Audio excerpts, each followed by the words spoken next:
नमस्कार, आप देख रहे हैं जी बिहार झारखंड और इलेक्शन फिगर एंड फैक्ट के साथ मैं हूं आपके साथ राजेश कुमार। बिहार में चुनावी माहौल बनने लगा है। सभी दावेदार अपने अपने इलाके में सक्रिय हो गए हैं। जनता के मुद्दे उठाए जा रहे हैं। पोस्टर बैनर से इलाका पटने लगा है। विकास के लंबे चौड़े वादे होने लगे हैं। तो पब्लिक भी पूछ रही है कि पुराने वादों का क्या हुआ। चौक चौराहों पर भीड़ लगी है तो पार्टी दफ्तर गुलजार हो गए हैं। और इसी चुनावी माहौल में हम आपके लिए लेकर आए हैं ये खास कार्यक्रम। इसमें आपको मिलेगी आपके विधानसभा सीट को लेकर पूरी जानकारी। फिगर एंड फैक्ट के साथ हम आपको बताएंगे आपके सीट का पूरा हाल। तो चलिए शुरू करते हैं इलेक्शन फिगर एंड फैक्ट में आज का प्रोग्राम।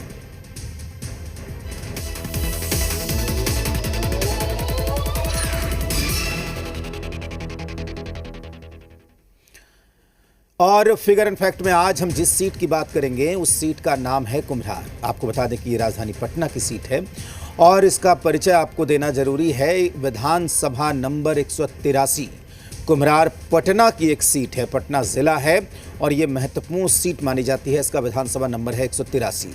इसका लोकसभा है पटना साहिब, जबकि यहाँ से विधायक हैं अरुण कुमार सिन्हा जो लगातार चुनाव जीत रहे हैं। और इस सीट में बतौर सांसद कुम्हरार का प्रतिनिधित्व करते हैं रविशंकर प्रसाद जो पटना साहिब से लोकसभा के सांसद हैं। ये महत्वपूर्ण सीट है जो पटना जिले की सीट मानी जाती है और यहाँ पर इसे माना जाता है बीजेपी का मजबूत किला। और अब आपको बताते हैं कि कुम्हरार सीट की पहचान क्या है। कुम्हरार एक ऐतिहासिक जगह है जो शक्तिशाली मगध साम्राज्य की कभी राजधानी हुआ करती थी। आपको बता दें कि यहाँ पर आज भी ऐतिहासिक इमारतें हैं, कई निशानियाँ हैं। यहाँ खुदाई में मौर्यकालीन अवशेष मिले थे। आपको बता दें कि 2008 में कुम्हरार विधानसभा का गठन हुआ और मौर्यकालीन अवशेष के साथ ही कई ऐतिहासिक इमारतें भी हैं। 2008 से पहले ये पटना की एक सीट हुआ करती थी, इसका नाम था पटना सेंट्रल। कुम्हरार पर पहला चुनाव 2010 में हुआ। 2010 से पहले पटना सेंट्रल विधानसभा ये हुआ करती थी और 1980 में पहली बार बीजेपी ने यहाँ से जीत दर्ज की। 1985 में केवल एक बार बीजेपी कांग्रेस से हारी है। उसके बाद लगातार इस सीट पर बीजेपी उम्मीदवार का दबदबा रहा है। आप समझ सकते हैं कि 1985 में एक बार हारी है। सुशील कुमार मोदी इस सीट से 3 बार विधायक चुने गए, जो बाद में उप मुख्यमंत्री भी रहे। बिहार में बीजेपी के कद्दावर नेता थे, वो 3 बार इस सीट से विधायक चुने गए। जबकि अरुण कुमार सिन्हा 5 बार से लगातार चुनाव जीत रहे हैं। और पिछले 35 सालों से अगर हम बात करें तो कुम्हरार में बीजेपी अजय मानी जाती है। तो आप समझ सकते हैं इंस्पेक्टर को कि बीजेपी इस सीट पर कितना मजबूत है। अब आपको बताते हैं कि दरअसल चुनावी इतिहास यहाँ का क्या है। तो चुनावी इतिहास यहाँ पर बिल्कुल एक तरफा है। हमने पहले ही आपको बताया कि ये बीजेपी का गढ़ है। 2020 में अरुण कुमार सिन्हा ने जीत दर्ज की। इसके अलावा 2015, 2010 और 2005 के चुनाव में भी बीजेपी के उम्मीदवार अरुण कुमार सिन्हा ने बड़े अंतर से ये सीट अपने नाम की थी। तो लगभग एक तरफा मुकाबला यहाँ पर होता आया है। इस बार जनता का मिजाज क्या है वो आज के कार्यक्रम में हम आपको बताएंगे। कुम्हरार विधानसभा की अगर बात करें कि 2020 का नतीजा क्या रहा था बिहार विधानसभा चुनाव का, तो वो हम आपको बताते हैं। अब यहाँ से बीजेपी उम्मीदवार अरुण कुमार सिन्हा उन्हें 81,250 वोट मिले थे, जबकि आरजेडी के उम्मीदवार धर्मेंद्र कुमार को 54,784 वोट मिले थे। आपको बता दें कि यहाँ पर जो हार जीत का अंतर था वो 26,466 था। दोनों ही उम्मीदवारों के बीच में जो विधानसभा के हिसाब से एक बड़ा अंतर माना जा सकता है। आपको बताते हैं कि लोकसभा चुनाव जो हाल में संपन्न हुए हैं 2024 के, उस चुनाव में इस सीट पर वोटिंग पैटर्न क्या था। आपको बता दें कि रविशंकर प्रसाद जो बीजेपी के प्रत्याशी थे उन्हें 1,04,316 यानी कि कुल पड़े मतों का 62.71% मत मिला था इस विधानसभा में कुम्हरार में। जबकि कांग्रेस के प्रत्याशी अंशुल अभिजीत को 57,137 वोट मिला था, जो कुल पड़े मतों का था 34.35%। तो आपको हम लगातार आंकड़ों के जरिए ये बताएंगे इस सीट का पूरा हाल, किस सीट का इतिहास क्या है, इस सीट का मिजाज क्या है और कौन से समीकरण चुनाव में सबसे ज्यादा प्रभावी देखने को मिलते हैं। तो चलिए अब आपको सीधे जनता की जुबानी सुनाते हैं कि उनकी समस्याएं क्या हैं, कितना विकास हुआ है और किन चीजों का इंतजार अभी भी बना हुआ है। तो जब से देख रहे तब से यही हालातें हैं। आप खुद भी देख के घूमिएगा तो समझ में आएगा कि क्या स्थिति है। अब कहना नहीं चाहिए 25 साल से हमारे विधायक जी हैं, लेकिन एक रोड भी देख लीजिए, मेन रोड छोड़ करके गली का कोई भी रोड, जबकि 40 फीट 20 फीट का रोड है, लेकिन कहीं भी कोई स्थितियाँ नहीं है अच्छा रोड का। उनका तो हाल था ही, बचा कुचा था तो माननीय प्रधानमंत्री हमारे मोदी जी का एक नया प्रोजेक्ट था नमामि गंगे, आप उसका देख लीजिए क्या हाल है, रोड को और ख़त्म कर दिया है। जल जमाव भी हो जाता है, पूरा पानी। देखिए एक टेक्निकल चीज़ है, पानी को उठाना है, जैसा कि प्रोजेक्ट है कि नमामि गंगे का, बाथरूम का पानी को लेकर के और गंगा जी में मिलाना है, तो ये कॉमन सेंस है कि जहाँ पानी गिर रहा है, जैसे जोगीपुर संप हाउस, वहाँ से ही पानी उठा करके साफ करके गंगा जी में डाल देते हैं। अभी इस मोहल्ले वासी का हाल ये है कि अगर एक बारिश अगर ढंग से हो जाए तो सारे के घरों में पानी हो जाए। मतलब समझिए सर कि हर एक साल हम लोग कम से कम नहीं भी कुछ, अगर नीचे वाले लोग जो भी हम लोग के घर में पानी जाता है फर्स्ट फ्लोर छोड़ करके, सब 20 से 25 हज़ार रुपया खाली मेंटेनेंस पे खर्चा होता है ये बरसात की वजह से। सामान वामान सब डूब जाता है। बिल्कुल सर, सोफा खराब हो गया, मान के चलिए फ्रिज में पानी घुस गया सर, ये सब टेक्निकल प्रॉब्लम जो है जो सरकार सुलह कर सकती है जी। जिसको पता मोहल्ला का ये बात नहीं है, आप कुम्हरार विधानसभा का हर गली हर मोहल्ला का देख लीजिए, पूरा रोड का तो पानी लग जाता है। 25 साल से बनबे नहीं किया है रोड, एक बार भी 25 साल में नहीं बना है रोड। पानी आता है तो इतना ज़्यादा पानी लग जाता है, कल पानी 10 बूंद पड़ा है तो पानी लग गया है अभी। और घर में भी पानी घुस जाता है। घर में पानी नीचे से निकलता है, नाली पूरा साफ ही नहीं होता, ऊपर ऊपर केवल साफ हो जाता है। पीछे में हम लोग का नाली है, नाली पूरा कभी नहीं साफ होता है, घर में अंदर से पानी निकल जाता है, नाली भरा रहता है, नाली कभी साफ ही नहीं होता है। वोट लेने के समय भी नहीं दिखाई देते हैं, बस उनका प्रचार वाली गाड़ी आई और उसके बाद 5 साल वो किस बिल में रहते हैं भगवान जाने।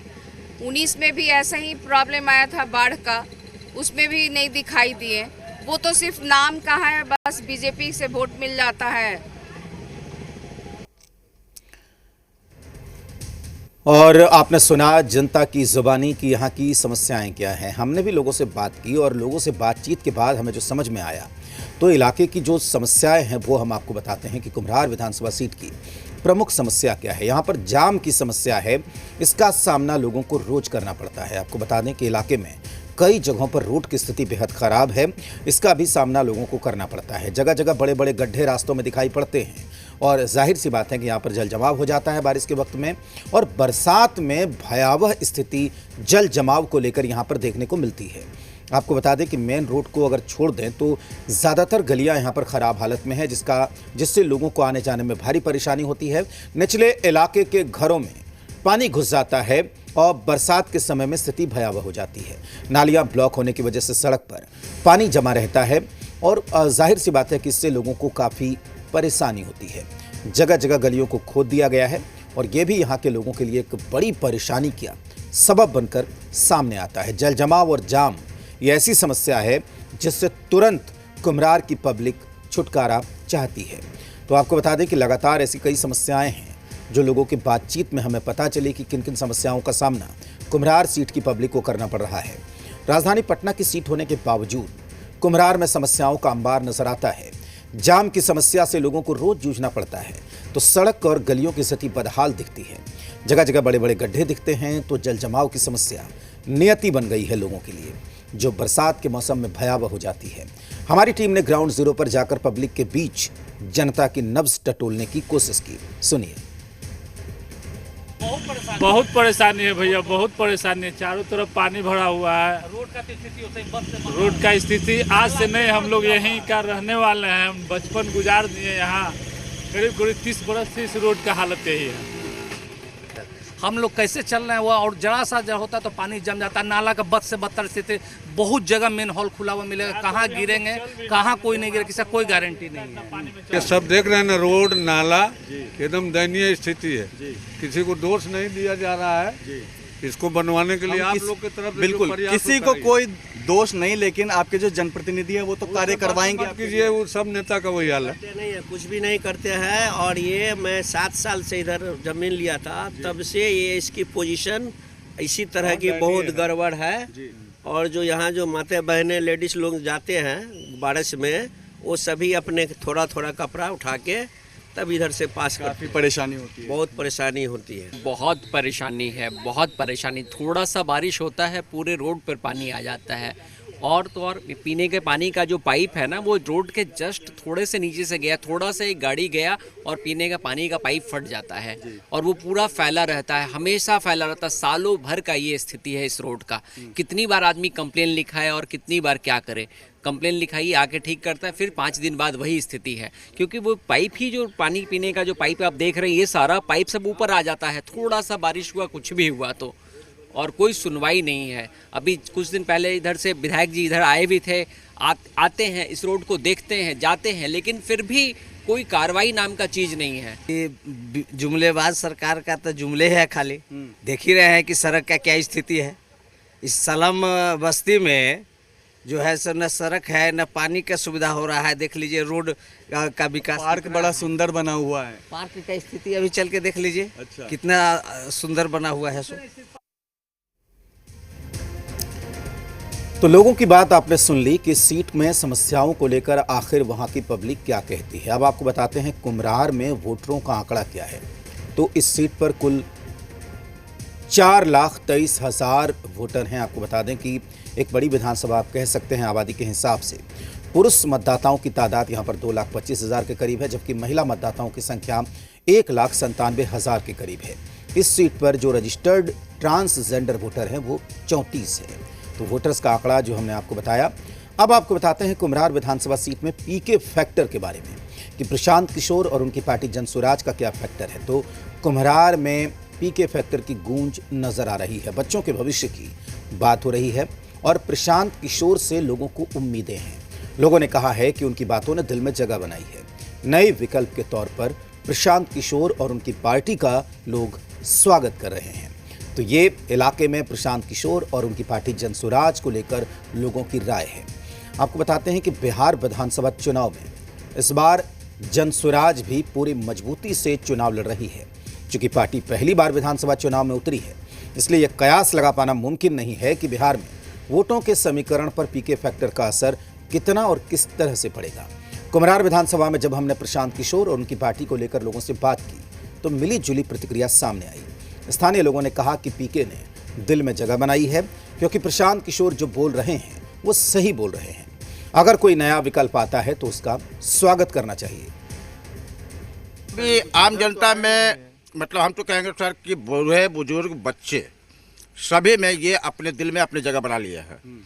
और अगर ये काम नहीं होता है जो उनका सपना है, तो ये बिहार के लिए दुर्भाग्य की बात है। लगता है जो बोल रहे हैं वो होगा, अगर होना चाहिए, ताकि वो दिल से जुड़े हुए हैं और आम जनता के हर एक प्रॉब्लम से जुड़े हुए हैं। जो उनके दिल में आवाज़ है, उन्हीं की आवाज़ वो है। क्या है पीके फैक्टर, क्या कुछ काम करेगा इस बार? पीके फैक्टर ज़्यादा नहीं आ लोग आ रहे हैं। अब आवे तो हम लोग देखेंगे। प्रशांत किशोर जो बोल रहे हैं वो क्या? किशोर तो एक अकेले आदमी है जो बोल रहे हैं, जो तो हम लोग न्यूज में देख रहे हैं। ऐसे तो पर्सनली मिले नहीं है। अच्छा बोल रहे हैं, काम करने का अथी बना रहे हैं अपना कि हम काम अच्छा करेंगे। लेकिन अब उनका कैसा होता है जन अथी, जैसा वो बात कर रहे हैं, वादा कर रहे हैं, उस हिसाब से तो लग रहा है कि अगर वो आते हैं सरकार में तो जरूर वो वादा पूरा करेंगे। बाकी तीनों से तो उम्मीद हम लोगों को है नहीं, क्योंकि ऑलरेडी हमेशा 20-25 साल से वो रिपीट पे रिपीट चल रहा है सिस्टम, पर कोई अनुभूति फीलिंग नहीं आ रहा है कि ग्राउंड पे दिखता हुआ। जिसकी समस्या आप हमेशा देख रहे हैं, जग जाहिर है। अगर कोई नया बदलाव आता है तो अच्छा है। प्रशांत किशोर जो है वो एजुकेटेड है, नीतीश कुमार भी एजुकेटेड थे। अब लोग तो नया 9 दिन पुराना 100 दिन वाली बात हो जाती है। उनकी बातों से कितना सहमत है वो जो बात कह रहे हैं, शिक्षा रोजगार? एजुकेटेड है, थोड़ा डेवलपमेंट वाला उनका आइडिया है, लॉन्च करे, जीतते हैं तो खुशी होगी। हम लोगों को क्या है, किसी की भी सरकार बने लेकिन काम करे। हम लोग उनसे मिले नहीं हैं, वादा तो बहुत सुन रहे हैं, बहुत अच्छा वादा। अगर वो कर दे तो उसे बनेगा। तब बोला है कि उनको लाया जाए, तो लाया जाए तो भाई जनता सब देख रही है, किसको लाना है किसको नहीं, ये सब जनता तय कर लेगी। अच्छा, वरिष्ठ पत्रकार रवि उपाध्याय से हमने कुम्हरार में पीके फैक्टर पर बात की। उन्होंने बताया कि इलाके में जनसुराज से टिकट चाहने वाले भी कई लोग हैं। पीके फैक्टर काम कर रहा है और समीकरण भी उनके पक्ष में नजर आ रहा है। प्रशांत किशोर और उनकी पार्टी जनसुराज बच्चों की शिक्षा, रोजगार और भविष्य की बात कर रहा है, जिसे लोग पसंद कर रहे हैं। वह एक बड़ा फैक्टर जनसुराज इस बार कुम्हरार विधानसभा क्षेत्र में आपको बनता हुआ दिखाई पड़ेगा। कहीं ना कहीं हमको जो पीके फैक्टर है, जो आप देखिए पीके क्या कहना चाह रहे हैं, पीके का जो टैगलाइन है उसी को समझना होगा। वो बच्चों की भविष्य की बात कर रहे हैं, तो बच्चों की भविष्य और उनकी पार्टी का जनसुराज का चुनाव चिन्ह भी स्कूली बैग, स्कूल का बस्ता है। तो जो स्कूल बस्ते में ही बच्चों का भविष्य होता है, तो वह जब उसके निर्माण की बात कर रहे हैं तो निश्चित रूप से एक बड़ा लाउड एंड क्लियर मैसेज आम को प्रशांत किशोर की पार्टी जनसुराज देती हुई दिखाई पड़ रही है। और लोग चाह भी रहे हैं कि इस बार बदलाव हो, क्योंकि वह आरजेडी को भी देख चुके, आपको डबल इंजन की सरकार एनडीए को भी देख चुके। तो प्रशांत किशोर पर इस बार देखिए अर्बन एरिया में आप जाइएगा तो निश्चित रूप से आपको प्रशांत किशोर की चमक और धमक इस बार दिखाई पड़ रही है। ये जो दिखाई पड़ रहा है शिक्षा का स्तर, आप समझ रहे हैं, क्वालिटी एजुकेशन सिर्फ एक स्लोगन, एक टैगलाइन बन करके रह गया है, उस पर आपको कुछ दिखाई नहीं पड़ रहा है। तो यही तो प्रशांत किशोर भी कह रहे हैं, प्रशांत किशोर यही कह रहे हैं, और वही इसीलिए जो है प्रशांत किशोर की बात जनसुराज पर लोगों का भरोसा आम आवाम का दिखाई पड़ रहा है। तो लगातार हम कुम्हरार विधानसभा से जुड़ा हर आंकड़ा, हर समीकरण आपको बता रहे हैं। अब बात करते हैं इलाके में सबसे बड़ा मुद्दा इस बार के चुनाव में क्या रहने वाला है, वो हम आपको बताएंगे। दरअसल वाटर लॉगिंग यहां पर सबसे बड़ी परेशानी है और चुनाव में सबसे बड़ा मुद्दा यही रहेगा। अर्बन स्लम की स्थिति बेहद खराब है, ये मुद्दा भी चुनाव में जोर शोर से उठ सकता है। बच्चों के पढ़ने की बेहतर व्यवस्था नहीं है और लॉ एंड ऑर्डर और बेहतर शिक्षण संस्थान का ये बड़ा मुद्दा इस बार के कुम्हरार विधानसभा चुनाव में देखने को मिल सकता है। बिहार विधानसभा चुनाव में जब कुम्हरार सीट पे उम्मीदवार आएंगे तो इन मुद्दों की बात जोर शोर से होगी। चलिए अब हम आपको बताते हैं कि जनता की प्रमुख मांग इस सीट पर क्या रहने वाली है। जनता की डिमांड है कि उन्हें जल जमाव की समस्या से छुटकारा मिले, उनकी गलियां जो है वो बेहतर हों, गलियों की स्थिति में सुधार हो, और जाम की समस्या जिसका सामना उन्हें रोज करना पड़ता है, जाम की समस्या से उन्हें छुटकारा मिले। इसके अलावा पब्लिक ये चाहती है कि इलाके की नालियां साफ सुथरी हों और लॉ एंड ऑर्डर की जो हालत है उसमें सुधार देखने को मिले। तो ये तमाम डिमांड है जिसे पूरा करना पड़ेगा, जिसको लेकर वादे करने पड़ेंगे, तभी आप यहां से चुनाव में जोर शोर से उतर पाएंगे। अब आपको हम बताते हैं कि कुम्हरार विधानसभा में जाति समीकरण क्या है। बिहार विधानसभा के चुनाव में सबसे ज्यादा जाति समीकरणों की बात होती है, तब आपको कुम्हरार सीट का पूरा हम कास्ट इक्वेशन समझाते हैं। कायस्थ वोटर यहां पर करीब 1,18,000 है, यादव करीब 75,000 है, तो मुस्लिम आबादी करीब 70,000 है। भूमियार वोटर्स यहां पर करीब 40,000 हैं। आपको बता दें कि ये निर्णायक भूमिका निभाते हैं। राजपूत यहां पर करीब 20,000 वोटर इस सीट पर बताए जाते हैं। ब्राह्मण वोटरों की अगर बात करें तो ब्राह्मण वोटर्स की तादाद इस सीट पर तकरीबन 12,000 है, जबकि दलित वोटर्स कुम्हरार विधानसभा सीट पर करीब 45,000 है। बनिया करीब 35,000 यहाँ पर पाए जाते हैं। वैश्य समाज के वोटर यादव करीब 75,000 हैं। तो ये पूरा समीकरण है, इसे जो साध लेगा वो कुम्हरार सीट को साध लेगा। यही कुछ देखने को यहाँ पर मिल रहा है। तो कुम्हरार विधानसभा सीट का समीकरण समझने के लिए हम पहुंचे वरिष्ठ पत्रकार रवि उपाध्याय के पास। उन्होंने कहा कि बीजेपी का कुम्हरार पर लगातार कब्जा रहा है। पहले सुशील मोदी चुनाव जीतते थे, अब अरुण कुमार सिन्हा लगातार जीत रहे हैं, लेकिन कुछ समस्याएं हैं जिसका समाधान नहीं हो पाया। इसमें कोई शक नहीं कि इलाका बीजेपी का मजबूत गढ़ है, लेकिन लंबे वक्त तक जीतते रहने के बाद लोगों की उम्मीदें भी बढ़ी हैं। इलाके में कायस्थ समाज सबसे ज्यादा है, लेकिन केवल कायस्थ समाज के वोट से चुनाव जीतना मुमकिन नहीं है। सुनिए और क्या कहा वरिष्ठ पत्रकार रवि उपाध्याय ने। देखिए, कुम्हरार विधानसभा एक तरीके से कहा जाए भारतीय जनता पार्टी का उस पर लगातार कब्जा रहा है। हम बात करेंगे स्वर्गीय सुशील कुमार मोदी भी वहां से जीतते रहे, उसके बाद से अरुण कुमार सिन्हा भी वहां से लगातार ही अभी तक वही, वर्तमान में भी वही विधायक हैं भारतीय जनता पार्टी से, कुम्हरार से। लेकिन इस बार जैसे अब जो बात कही जा रही है कि सुशील कुमार मोदी का वो कालखंड अलग था, अरुण कुमार सिन्हा का जो कालखंड है वह आप देख रहे हैं कि वहाँ पर वाटर लॉगिंग त्राहिमाम हो गया था। जब आप एक चीज़ को याद करिए, जब सुशील कुमार मोदी जिंदा थे तब उनके घर में किस तरीके से वाटर लॉगिंग हुआ था, उनको रेस्क्यू किया गया था। यह तो पूरा देश गवाह है। और उस समय के कालखंड को आप देखिएगा तो वो उस समय पप्पू यादव जो कुछ नहीं थे, सांसद भी नहीं थे, वह जाकर के काम किए थे पटना में वाटर लॉगिंग जब हुआ था।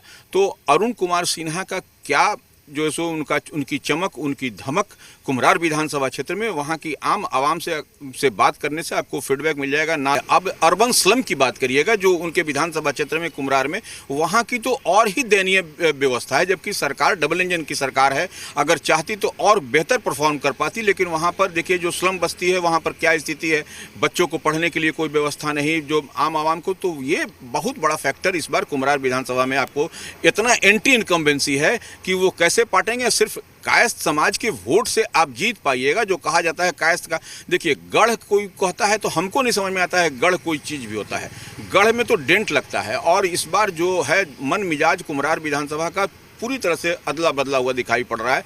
लोग, आम आवाम इस बार बदलाव चाह रही है। जिस तरीके से हम कह तो रहे, ये जातीय समीकरण कहाँ पर, ये पढ़े लिखे लोगों में अब जातीय समीकरण की बात करिएगा तो वहाँ पर फिट नहीं करता है, क्योंकि लोग चाह रहे हैं कि नहीं हम इस बार बदल के देखें, क्योंकि हम वो जो क्या चाहते हैं, विकास चाहते हैं, सुरक्षित चाहते हैं, बच्चे बच्चियाँ घर पे आएँ चले जाएँ। गुड गवर्नेंस कहने से नहीं होगा, गवर्नेंस दिखना भी चाहिए। अब आप देखिए कि रात में देखिए आए दिन ठोका ठोकी हो रहा है, ठोका ठोकी इन द सेंस की हर कुछ न कुछ घटनाएं, बड़ी घटनाएं हो रही हैं, प्रतिवेदित हो रही हैं। तो ये निश्चित रूप से एडमिनिस्ट्रेशन काम कर रहा है, लेकिन जितना तरीके से काम होना चाहिए वह काम होता हुआ एंड ऑर्डर भी। इसी के साथ आज के फिगर एंड फैक्ट में इतना ही। उम्मीद है कि आपको मसौढ़ी सीट की पूरी जानकारी मिल गई होगी, साथ ही आपने यहाँ की पब्लिक का मूड और राजनीति का मिजाज भी भांप लिया होगा। अगले एपिसोड में मिलते हैं किसी और सीट के फिगर एंड फैक्ट के साथ। तब तक के लिए नमस्कार।